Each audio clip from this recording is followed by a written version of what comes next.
Brilliance Audio presents Desperate Paths by E.C. Diskin. Performed by Lauren Ezzo, Dan John Miller, and Amy McFadden. The crows, squawking in the sugar maple by the driveway, had been the only voices to cut through the loop. She'd wondered how many were up in those branches, and if they knew what happened. If they smelled death in the air. A young officer's words had come at her incoherently and in no order. Go. You. Need. Station. His hand on her back felt harmless, an attempt at kindness, as he directed her toward the squad car. Official things had to happen. Watch your head, he'd said. She'd followed his instructions without question. He was going to help. Maybe she had convinced herself it was a dream or a scene she was running, a lead role as the bad seed. But the cell door had slammed shut like an alarm. Her father was dead, and she hadn't been able to explain why she was found wiping down the gun, why the room showed signs of struggle, why his blood was on her hands.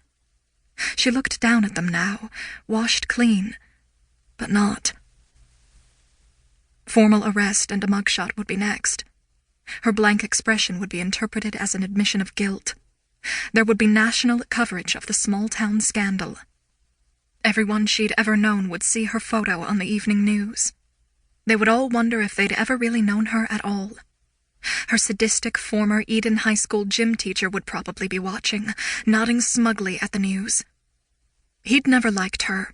And once she had realized there was no way to change his mind about the low grade he'd given her senior year, she'd told him that, someday, he'd see her on TV and realize that cutting gym class meant nothing in the scheme of things. Instead, he would see her mugshot. Rumors would swirl. Those church ladies would whisper about her entire family. People would believe what they wanted to believe. She sat on the bare mattress, leaning back against the wall, while rusty springs squeaked beneath her. Eyes closed, she silently pleaded for guidance. Mom? She struggled with what to say next. Her mom couldn't help. Maybe no one could.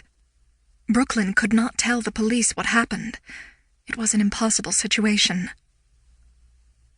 Her diaphragm froze into a solid mass as reality set in.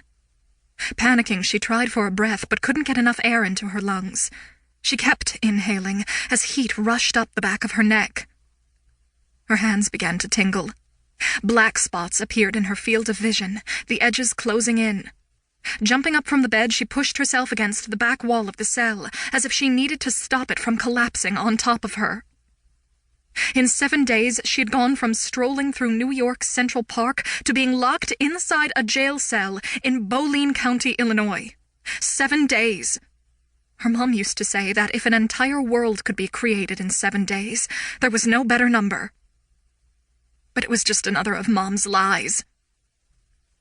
She was tapping on her chest when a noise barreled toward her from the end of the hall. That giant steel door was opening, its hinges squeaking. She squeezed her eyes shut, pushed through the exhale. A single ray of light shining through the small window cast a tiny spotlight on the floor in the corridor, to a penny just beyond her reach. Is help coming? She silently asked the penny.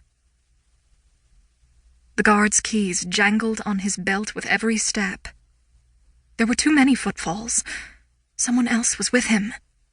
She moved toward the door and crouched, squinting at the coin. The keys and shoes were getting louder, closer. Finally, she saw the Lincoln Memorial embossed in the copper. Tails. She stood and backed away from the bars, bracing herself as voices bounced off the concrete and steel. She had her answer. Help had not arrived.